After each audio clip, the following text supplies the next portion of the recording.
Bismillahirrahmanirrahim. Assalamualaikum warahmatullahi wabarakatuh.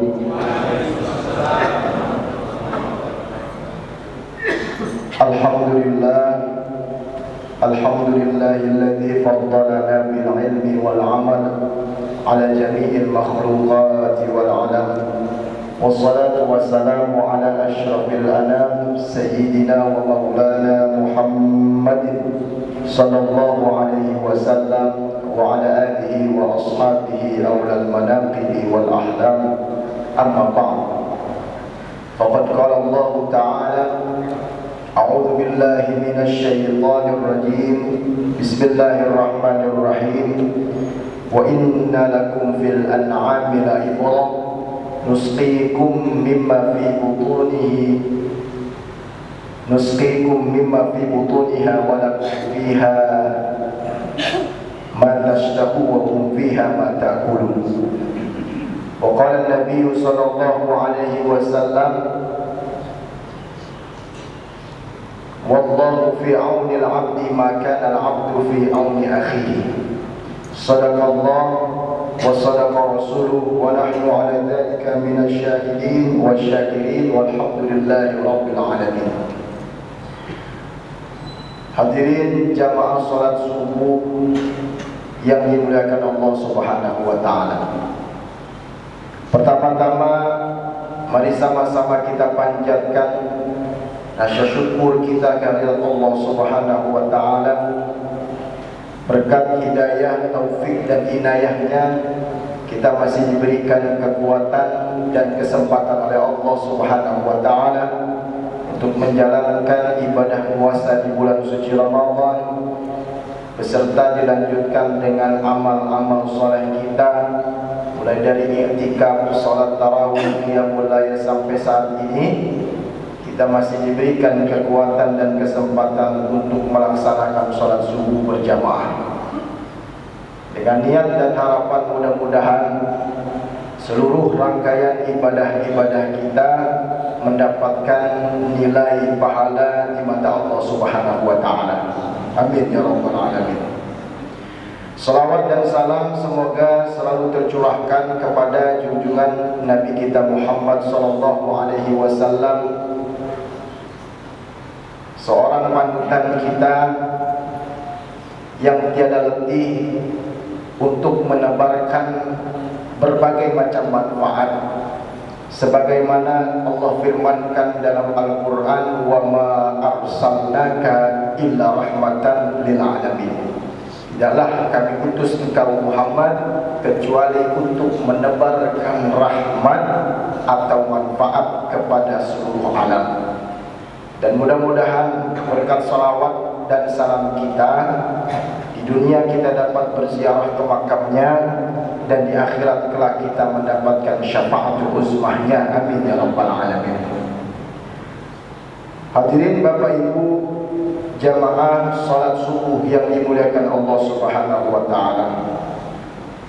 Pada kesempatan yang mulia ini, saya berkesempatan untuk menyampaikan sebuah kultum yang bertemakan menebar manfaat, yang mana tema ini sangat menarik karena sebagian besar kita dengan kehidupan hirup-pikuk dunia yang fana ini banyak membutakan kita, banyak membutakan eksistensi kita sebagai manusia yang ditujukan oleh Allah Subhanahu wa taala tidak lain hanya untuk beribadah kepada Allah Subhanahu wa taala. Ibadah dalam konteks artian menjadi rahmat untuk seluruh alam. Sebagaimana Allah firmankan tadi dalam Al-Quran yang pertama saya sampaikan: wa ma arsalnaka illa rahmatan lil alamin. Tidaklah engkau Muhammad aku utus ke muka bumi ini tidak lain tidak bukan hanya untuk menjadi rahmat, menebar kasih sayang kepada seluruh alam. Ini menjadi satu acuan kehidupan kita hidup di dunia yang fana ini. Karena kalau kita tidak pahami ini, walaupun ibadah kita ribuan kali sholat, walaupun ibadah kita tahunan kali puasa, walaupun ibadah kita jutaan bahkan miliaran kali kita keluar sedekah zakat, namun kalau kita tidak memahami arti rahmatan lil alamin, maka semua jadi sia-sia. Salah satu contoh, ada sebuah kisah di dalam kitab Tanbihul Ghafilin. Di dalam kitab tersebut diceritakan bahwa ada salah satu hamba Allah yang rajin ibadah, pergi ke sebuah gunung yang sepi karena dia tidak mau dilihat oleh orang lain, takut riya. Dia tidak mau berhubungan dengan manusia karena takut disibukkan dengan dunia. Dia tidak mau berhubungan dengan yang lain makhluk Allah karena takut zalim kepada seluruh makhluknya. Sehingga pada satu ketika hamba Allah ini selalu beribadah kepada Allah, melaksanakan sholat dan melaksanakan puasa. Kerjaannya hanya satu, pergi ke atas untuk ibadah sholat, pergi ke bawah hanya untuk mengambil air yang mengalir untuk bersuci, dan pergi ke pertengahan gunung itu hanya untuk memetik sebuah buah yang akan dimakan ketika berbuka puasa. Singkat cerita, hamba Allah ini beribadah 5.000 tahun. 5.000 tahun hanya meminta, ya Allah, jadikanlah ibadah Ramadan, ibadah puasa, ibadah sholat saya di sini menjadi salah satu wasilah saya dimatikan dalam keadaan husnul khotimah, sujud menghadapmu di dunia yang fana ini. Dan jadikanlah ibadah saya di gunung ini menjadi wasilah saya masuk ke surgamu yang engkau rahmati.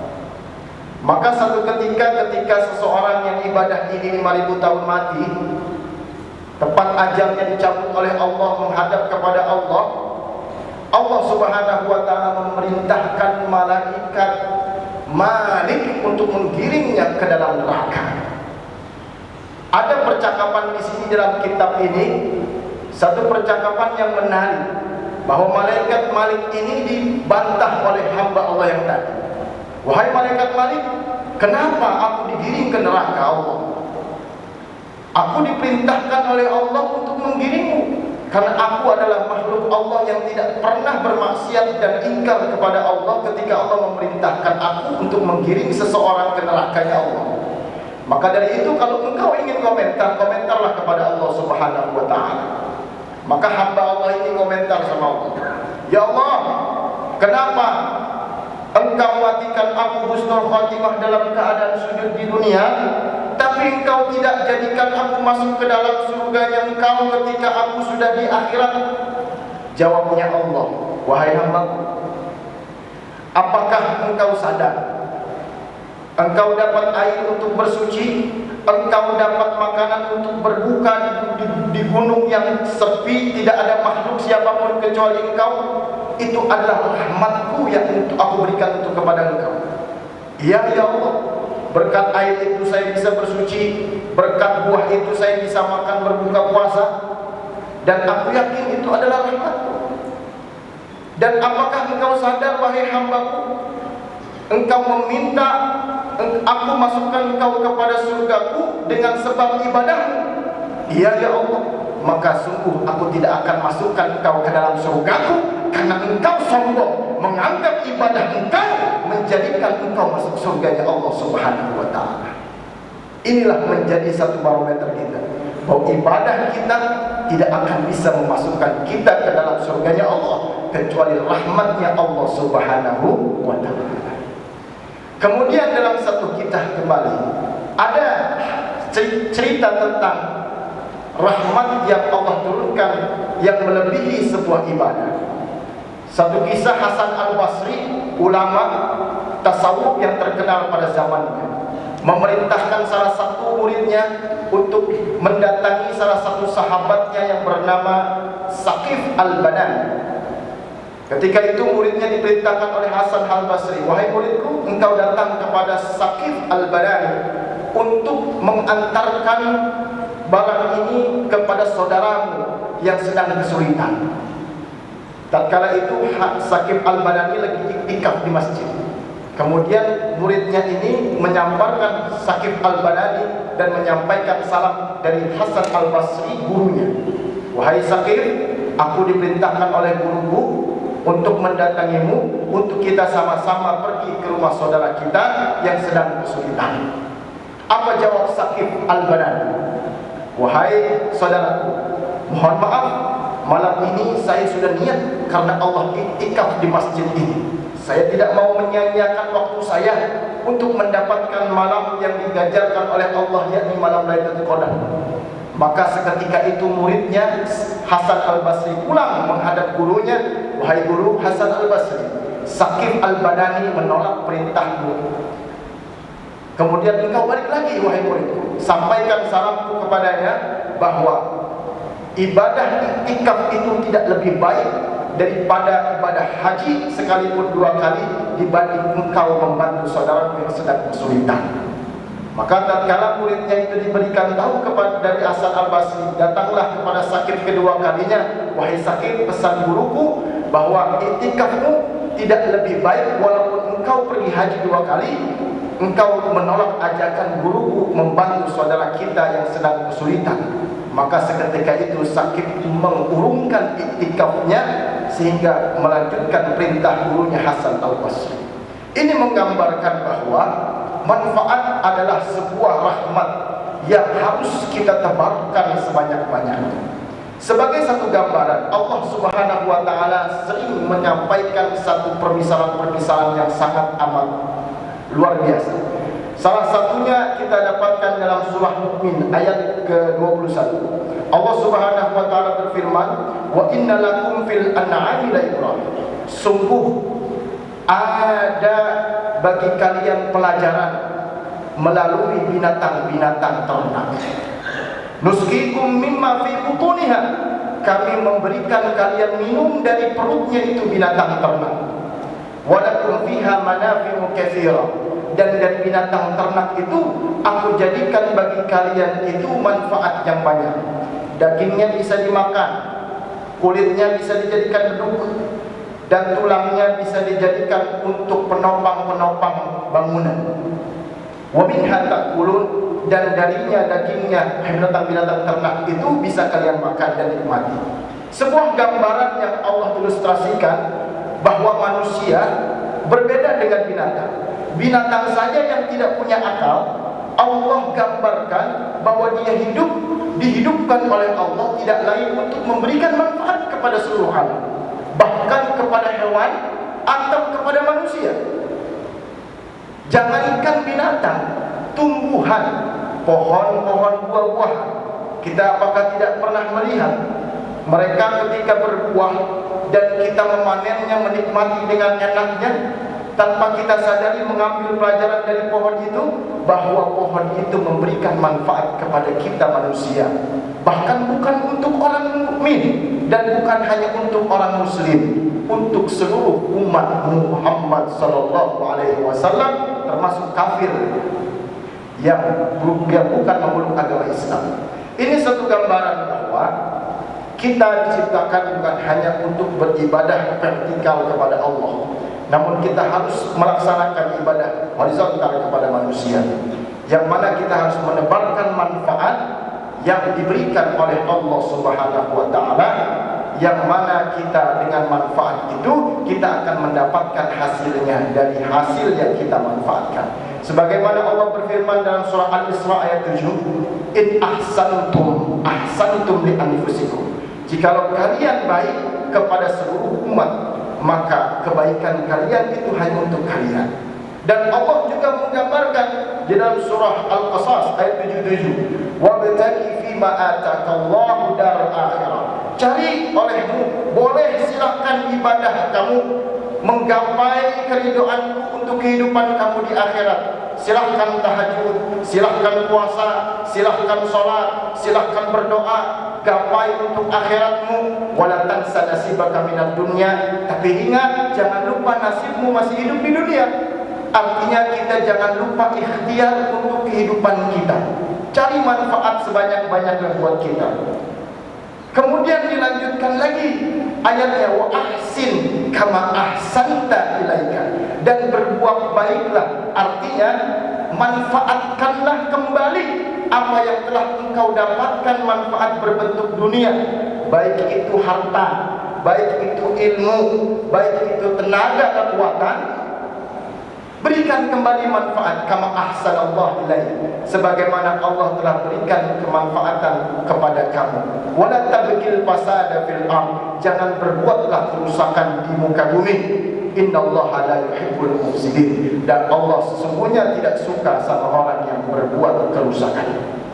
Hadirin Bapak Ibu yang dimuliakan Allah Subhanahu wa taala.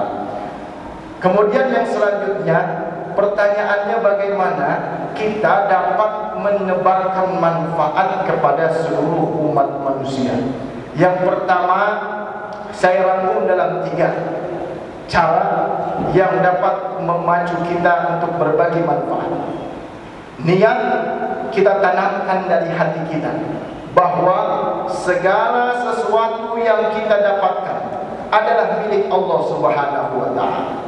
Dan apa yang telah kita dapatkan, jangan kita merasa memiliki karena itu adalah milik Allah. Sehingga dengan niat rasa tersebut, kita akan berpikir dengan positif bagaimana caranya kita menebarkan apa yang telah Allah berikan kepada kita. Baik itu ilmu, kita belajar, kita dapat ilmu, maka kita tebarkan lagi ilmu kepada orang lain. Baik itu harta, kita bekerja keras, kita berbisnis, kita berjualan, kita mendapatkan hasil untung dari bisnis itu, maka kita tebarkan lagi lewat sedekah dan zakatnya. Ataupun tenaga, kita memiliki kelebihan lewat kekuatan yang Allah berikan. Kita memiliki otot yang kekal, kita bisa membantu saudara kita yang sedang kesulitan dalam membangun bangunan, yang sedang membangun baik itu masjid ataupun rumah. Itulah sebuah manfaat yang harus ditanamkan dalam niat dalam diri kita masing-masing. Kemudian yang kedua, jangan kita banyak berkomentar, tapi banyaklah berbuat. Jangan kita banyak berkata, tapi banyaklah berbuat untuk umat. Terkadang perkataan atau ajakan-ajakan kebaikan itu menjadi penutup wasilah kita berbuat. Karena Allah Subhanahu wa taala tidak menuntut kita berbuat banyak. Allah tidak menuntut kita berbuat lebih. Allah tahu kemampuan kita, tapi terkadang kita tidak mengukur kemampuan kita sendiri. Salah satu contoh, bersedekah. Kadang kita berpikir bersedekah itu menunggu banyak uang kita. Padahal Rasulullah SAW mengajarkan, apakah kalian mau menjadi orang yang dianggap kaya oleh Allah? Mau, wahai Rasulullah. Bagaimana caranya? Infakkanlah hartamu sebagian daripada apa yang kamu punya. Andaikan kamu punya uang, misal ukurannya 10.000, maka kalau engkau infakkan 5.000, sungguh engkau sudah menjadi orang yang kaya di mata Allah Subhanahu wa taala. Kenapa? Karena uang 10.000 setengahnya adalah 5.000. Maka kalah bandingannya, andaikan kita punya uang 1 miliar, kita menginfak 20 juta, masih jauh. Orang kaya punya uang 1 miliar, bersedekah 20 juta, bangga, sombong. Padahal 20 juta tidak masuk dalam 50%-nya dari 1 miliar. Lebih baik orang yang berinfak 5.000 karena kemiskinannya hanya punya uang 10.000, itu lebih dibilang kaya di mata Allah Subhanahu wa taala. Ini sebuah mindset yang harus kita tanamkan dalam hati agar kita berbuat dan jangan banyak berkomentar atau berbicara. Jadi bermulai dari diri kita, ibda bin nafsih. Kemudian yang ketiga, bagaimana langkah yang baik untuk kita dapat menebarkan manfaat. Yang ketiga, kita harus berdoa dan berikhtiar. Karena tanpa kekuatan doa, Allah tidak akan memberikan kekuatan tangan kita, kaki kita untuk melangkah kepada kebaikan. Sesungguhnya kekuatan hanya milik Allah Subhanahu wa taala. Dalam sholat kita berdoa, ya Allah, berikanlah hamba petunjuk, taufik dan hidayahmu agar istiqomah dalam beribadah kepadamu, menjalankan sholatnya, menjalankan puasanya, menjalankan sedekahnya dalam keadaan dan kemampuan yang aku punya. Bukan kemampuan orang lain, tapi kemampuanku. Kalau aku mampu hanya sholat sunnah 2 rakaat sekali saja, maka aku minta istiqomah ya Allah. Kalau aku mampu hanya sedekah 2.000 saja, maka aku minta ya Allah istiqomahkan aku dalam bersedekah itu. Ya Allah, kalau aku mampu hanya membaca Quran 1 lembar saja, mintakan aku istiqomah dalam menjalankan bacaan Quranku. Karena kalimat mustaqim adalah asal dari kata istaqama yastaqimu, istiqomah. Mustaqim, jalan yang lurus adalah jalan istiqomah kita menjalankan ibadah kepada Allah Subhanahu wa taala sampai akhir ayat kita. Ketiga itu adalah sebuah cara yang mungkin kita bisa mulai untuk menjadi manfaat kepada umat manusia dan menjadi satu ukuran semangat kita.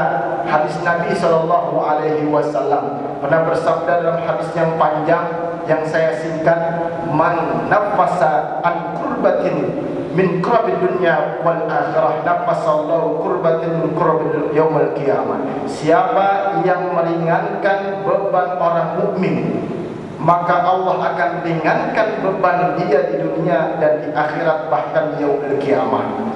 Wa man yassara an mu'assir, siapa yang memudahkan orang yang sulit, yassarallahu umurahu fid dunya wal akhirah, maka urusan dunia dan akhiratnya dimudahin oleh Allah. Wa man satara musliman satarallahu yaumal qiyamah, siapa yang menutup aib orang muslim, maka Allah akan tutup aibnya di dunia dan di akhirat kelak.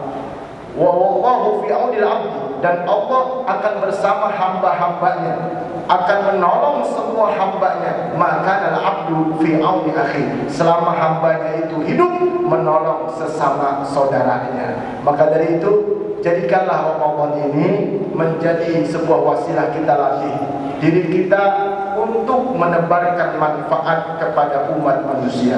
Jangan pernah pilih-pilih kasih, karena pohon tidak pernah memilih mengasih buahnya kepada orang muslim saja. Orang kafir pun dikasih menikmati makan buah anggur. Dan ikan yang di laut ketika dipanen oleh nelayan tidak pernah memilih ketika dia ditangkap dan dibakar untuk dimakan hanya untuk orang mukmin saja, tapi mereka ikan itu pasrah dengan Allah untuk dinikmati seluruh manusia yang hidup di muka bumi ini. Ini menjadi ukuran kita bahwa kita hidup di dunia ini harus menebarkan manfaat kepada seluruh alam, baik itu tumbuhan, hewan, dan manusia, agar kita mendapatkan rahmat dari Allah Subhanahu wa taala.